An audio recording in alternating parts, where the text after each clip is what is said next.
ಮಾಜಿ ಸಂಸದೆ ಸುಮಲತಾ ಅವರು ಈಗ ದರ್ಶನ್ ಅವರನ್ನ ಸಮರ್ಥನೆ ಮಾಡಿಕೊಂಡಿದ್ದಾರೆ.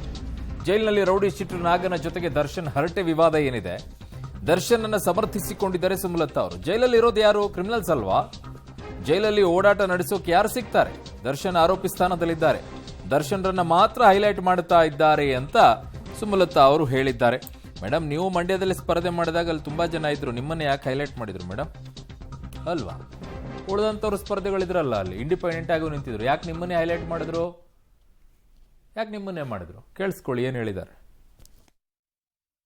ಅವರು ಆರೋಪಿ ಸ್ಥಾನದಲ್ಲಿ ಇರೋರು, ಅವರು ಖಂಡಿತ ಇನ್ನೂ ಅವ್ರನ್ನ ಕನ್ವಿಕ್ಷನ್ ಆಗಿರಲಿಲ್ಲ. ಜೈಲಲ್ಲಿ ನಿಮಗೆ ಉಳಿದವ್ರನ್ನ ನೀವು ನೋಡಿಕೊಂಡ್ರೆ ನೀವು ದರ್ಶನ ಮಾತ್ರ ಪಿನ್ ಪಾಯಿಂಟ್ ಮಾಡಿ ನೋಡ್ತಾ ಇದ್ದೀರಾ.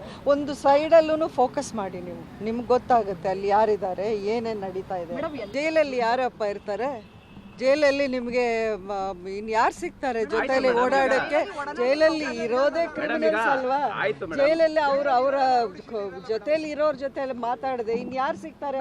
ರೌಡಿಗಳಂತಲ್ಲ, ಯಾವುದೋ ಒಂದು ತಪ್ಪು ಮಾಡಿದವ್ರೆ ತಾನೇ ಹೇಳೋದವ್ರು. ಜೈಲಲ್ಲಿ ಇನ್ಯಾರನ್ನೂ ಮಾತಾಡಿಸಬಾರ್ದು ಅನ್ನೋ ರೀತಿಯಲ್ಲಿ ಹೇಳ್ತಾ ಇದ್ದಾರೆ. ಸಂಬಂಧಪಟ್ಟ ಅಧಿಕಾರಿಗಳನ್ನ ಕೇಳಬೇಕಾಗಿರೋ ಪ್ರಶ್ನೆ ಅಲ್ವಾ?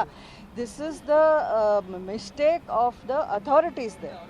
ನೀವು ಆವಾಗ ಬಿಡ್ತಾ ಇದ್ದೀರಲ್ಲ, ಅವ್ರನ್ನ ಈಗ ಸಸ್ಪೆಂಡ್ ಮಾಡಿದ್ದಾರೆ ಅನಿಸುತ್ತೆ. ಸೊ ಖಂಡಿತ ಇದಕ್ಕೆ ಜವಾಬ್ದಾರಿ ಆ ಸಂಬಂಧಪಟ್ಟ ಅಧಿಕಾರಿಗಳು, ಆ ಸಂಬಂಧಪಟ್ಟ ಇಲಾಖೆ, ಆ ಸಂಬಂಧಪಟ್ಟ ಒಂದು ಸಚಿವಾಲಯ ಅವ್ರು ತಗೊಳ್ಬೇಕಾಗಿದೆ ಇದಕ್ಕೆ ಜವಾಬ್ದಾರಿ.